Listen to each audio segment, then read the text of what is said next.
Алматы жолаушылар көлігі және технологиялар колледж. Информатика пәні оқытушысы Жанту Сымбат Төлеуқызы. Бүгінгі сабағымыздың тақырыбы компьютердің қосымша құрылғыларын баптау және орнату. Сабақтың мақсаты компьютердің қосымша құрылғыларын орнату мен баптау туралы түсінік беру, логикалық ойлау қабілеттерін дамыту, пәнге деген қызығушылықтарын арттыру. Қосымша құрылғылар компьютердің жүйелік блогына қосымша жалғанатын құрылғылар. Оларды жүйелік блоктың сыртына да, ішіне де қосуға болады. Компьютердің қосымша құрылғыларына дыбыс колонкалары, микрофон, принтер, мәтіналғы, модем және тағы басқа жатады. Компьютердің қосымша құрылғыларына компьютерге сырттан қосылатын құрылғылар жатады. Компьютер ақпараттық процестерді жүзеге асыратын құрал. Қосымша құрылғылар негізгі құрылғылар болып бөлінеді.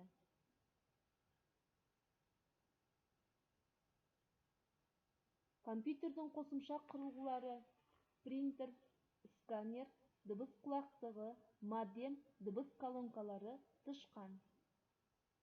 Негізгі құрылғыларына жүйелік блок. Компьютердің негізгі құрылғысы жүйелік блок. Ол тік қораптың ішіне салынған.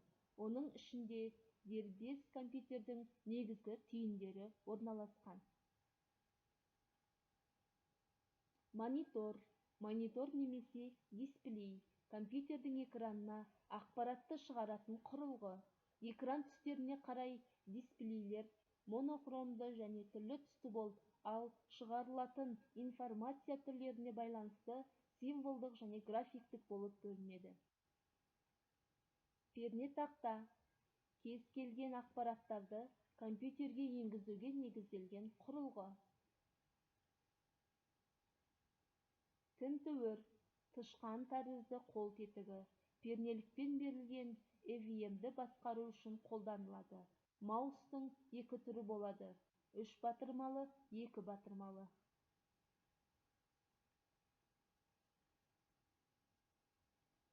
Енгізу құрылғылары: геймпад, трекбол, тышқан, сканер, джойстик, веб-камера, микрофон, пернетақта.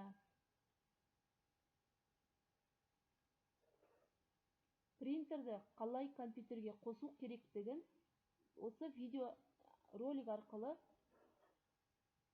тамашалаңыздар.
үйге тапсырма.